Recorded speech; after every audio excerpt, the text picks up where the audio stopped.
Welcome to Truth and Transcendence.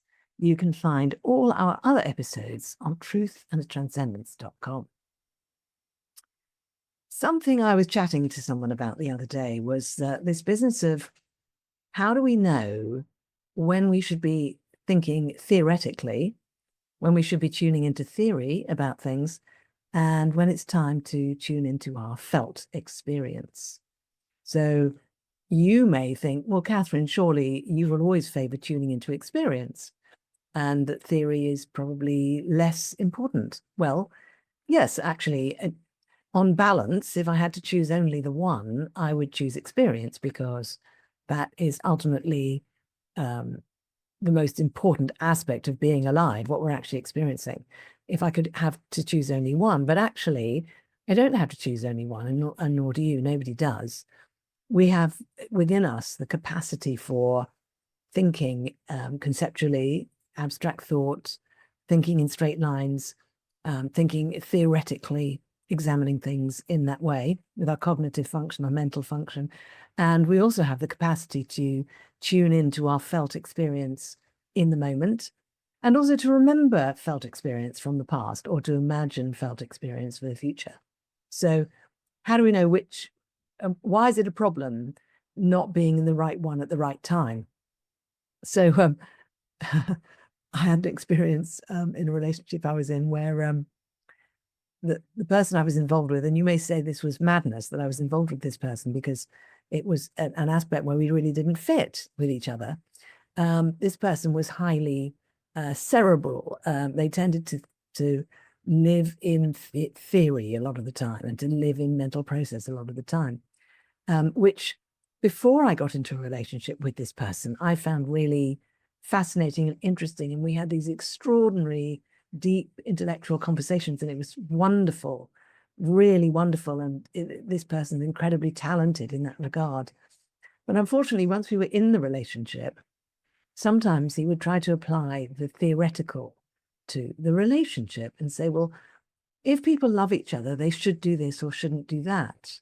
Or you shouldn't be doing that, or you should be doing this because that's not what people do in relationships.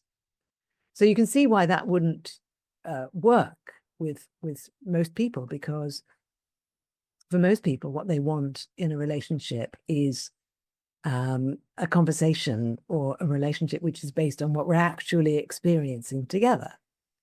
You know, where the person says, I would like this, I'd like us to do this. I think it would be a good idea. How do you feel about that? Does that feel right to you? Do you like it? Or equally, if I said, for example, I don't like turmeric, and then the response would be, well, it's really good for you, though. You know, we're again attempting to override the felt experience with theory.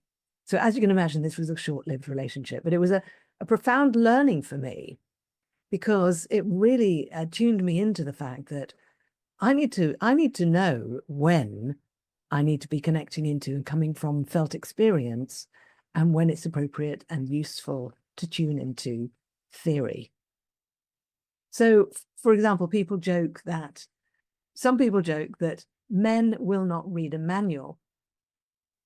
Now, I don't think that's true that no men will read manuals, but you know, a lot of us don't want to read the manual. We just want to actually feel our way through it to get something to work. And sometimes that doesn't work.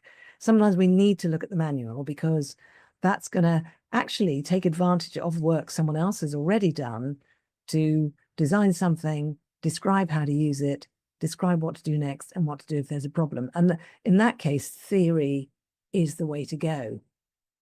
And it's but then in a relationship, for example, theory is probably not the way to go because you're in an emotional connection with somebody. Another example of this was the other day, I was talking to someone about one of my offerings, and this woman said, so what's your background that allows you to do this, essentially? And when she said this to me, I was really struck by the fact that, A, I never get asked that question. I haven't been asked that question for years. And B, I used to be asked that question all the time when I was an executive coach working for corporates. And I reflected on that afterwards and I thought, do you know what? what's happening now is that most of the people I'm working with tend to trust their gut when they decide whether or not to work with somebody. They tend to not be looking at what's your training, what are your credentials, what are your qualifications. Some of them might be interested, in which case they might have a quick look at my bio somewhere or something, but most of them, that's not really their priority. Whereas when I was working in the corporate world, I was working with, most of the people I was working with had much more of a theory-based emphasis. For example, when I was working with the big banks, they had to have this extraordinary cognitive facility for dealing with money and decisions and processes and so many complicated systems and aspects of systems that for them, it was more natural when considering working with someone to look at what's the evidence that this person is good? What's the evidence they can be trusted, rather than go to felt experience and gut feeling. Now, I mean, we could argue that actually when they decided to go ahead working with me, it was really because of gut feeling and felt experience, and how they actually felt when they were with me. And I think that's probably largely true. But along the way to that, before they allowed themselves to trust that, many of them needed to ask those other questions. And so I just was very comfortable I got comfortable with answering those questions. To be fair, initially I wasn't comfortable because I thought, well, your gut feeling is going to tell you what works for you. So why do we need to waste time doing this? But I understood I needed to get past that and give people what they needed, give them the information.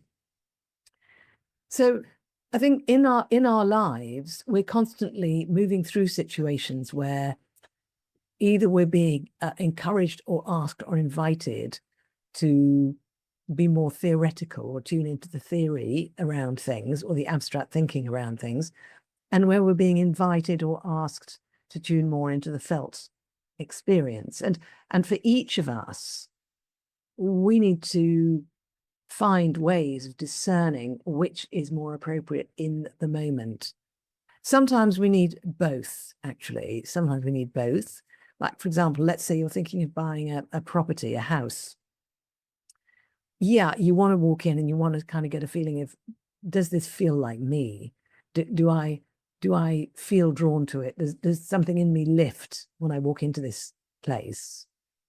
But equally, it's probably sensible to look at some of the more physical and abstract things about it, like, for example, is it on a floodplain? Is it in an area where there's a quarry right next door that causes it to shake and things are going to fall off the wall? Or are there people living next door who are going to be a problem? Or can I actually afford it? These are more abstract, these are more thought-based considerations, which are also important, which, if ignored, could then negatively impact our felt experience in the moment. So it feels much better to be living in a property where we know either we have no mortgage, or if we do, it's extremely manageable. We know the property has a good value. The value is going to increase, so that if we need to move, we can do that easily. All sorts of other factors. If those practical factors are taken care of, that then makes a better space for us to actually, in the moment, drop into a beautiful experience of pleasure and, the quiet enjoyment of living there. So if we ignore the theoretical and the practical aspects, there could be a cost to that. But if we ignore the felt aspect of it, so if we say, okay, it makes sense in every way for me to buy this property and move in here, but if our heart doesn't want to move in, if it doesn't feel like our right place, and if that can't be transformed once we're there, then there's a cost to that for us. So I'm really not offering any answers on this one. I'm just raising the point that knowing when to tune into the felt experience and when to choose into the theoretical or the mental aspect of something that's happening, or a decision or a plan or whatever it may be, is really important. And it also very much affects our relationships. And it also really makes a difference to where we're placing our energy and what we're choosing to do in our lives. So I'll leave that with you to reflect on, and I will wish you a beautiful week and see you next time. In the meantime, Do check it into truthandtranscendence.com for my other episodes. And please tune into beingspace.world or freedomofspirit.world for my other work. Have a great week. Bye for now.